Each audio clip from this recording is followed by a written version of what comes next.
You're welcome back. Now, stakeholders in the education sector are demanding stronger consultation on the new education reforms government is introducing. The Education Ministry says the implementing of a 6-year secondary education, new semester calendar for basic schools and a new curriculum for basic schools are to create what it calls a 21st century education system.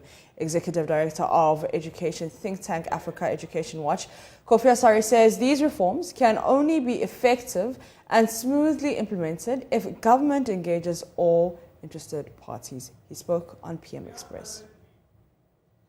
We have been told that there's a 21st century model school being built in some areas. And that 21st century school will actually replace 12 junior high schools everywhere it's planted in this area. Meaning, if the school is planted in Adenta, 12 schools in Adenta municipality or around Adenta will now have to attend junior high school in that particular model school. I call it the cluster-based approach to providing junior high school education. Now, that school will have enhanced facilities that a proper junior secondary school or junior high school should have, which is fantastic. But the question is that how does this approach solve the problem of inequality in access? Because if you move this concept to rural areas, you realize that already the distance covered to school is more than 10 kilometers. The average rural child walks to the next community to attend junior high school, covering about 10 kilometers a day. Now, if you are going to expand that already existing and worrying distance covered to school, which is acknowledged in the government-owned education strategic plan, by placing the junior high school in a central location for 12 schools, for 12 primary schools to attend, then you will end up increasing the distance covered to school instead of reducing it as captured as the strategy government is pursuing in the education strategic plan. That is the point of confusion. So we will need more clarity from the ministry in respect of what it really intends to do, because as of now, it is bits of and pieces of what we call a proposal being thrown at us. We have not seen any policy document, the basis of which the pilot is being undertaken. We are informed that about 100 million is going into this construction, which is supposed to lead to a pilot that will start next year. Looking at the quantum of investment going into the infrastructure, which will lead to just a pilot.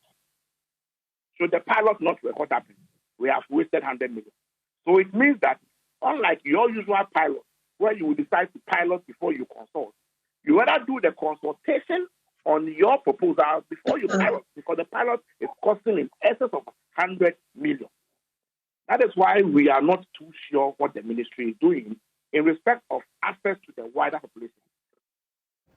Speaking on the same show, President of NAGRAT, Angel Kabanu, says reforms do not depend on one aspect of education, emphasizing that it is holistic. Well, Evans, I have not cited any reform document, or I have not cited any comprehensive reform document.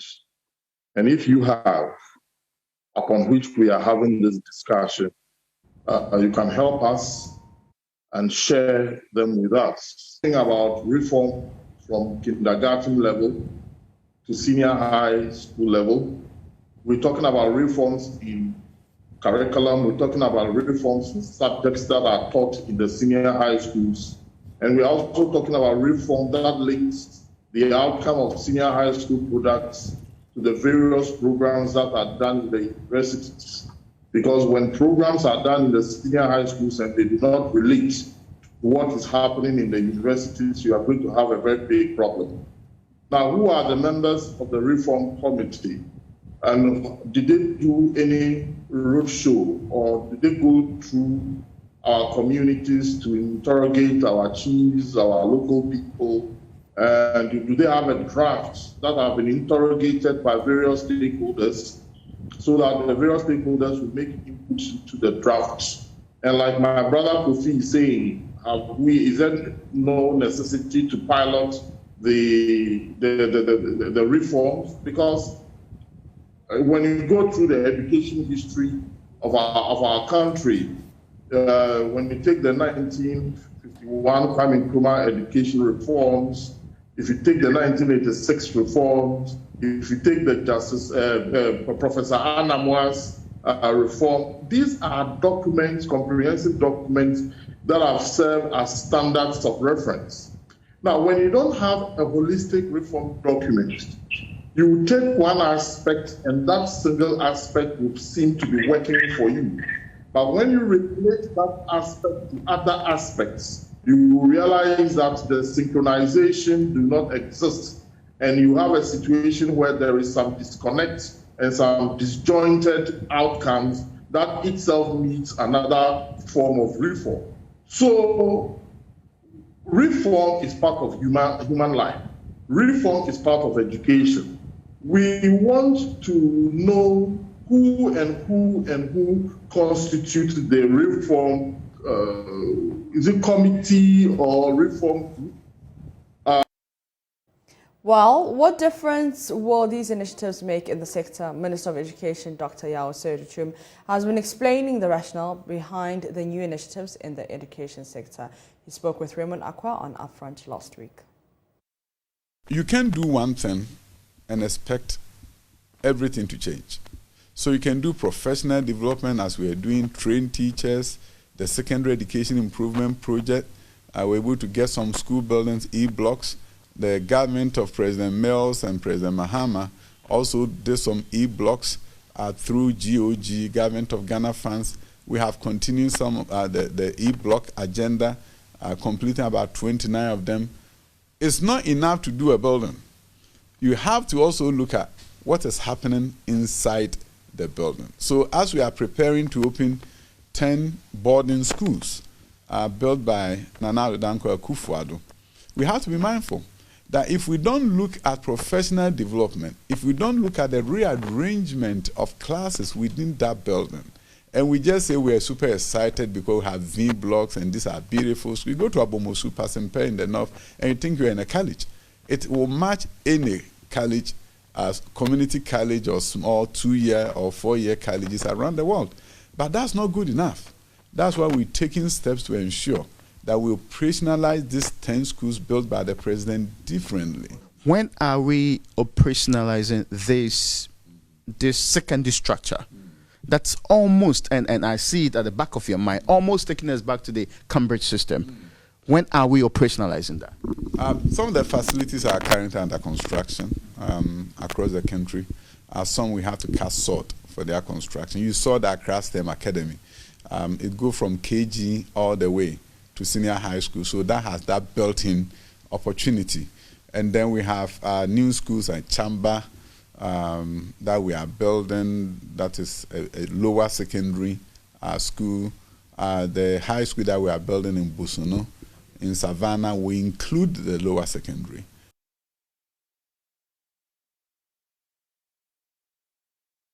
Dr. Dichum also believes the issues regarding exam malpractices will be a thing of the past following the introduction of these reforms.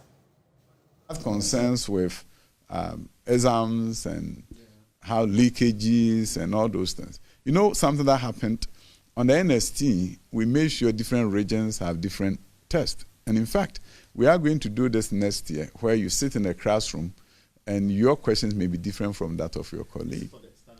Standardized test. But one thing, do you know WAEC did something they didn't tell the world?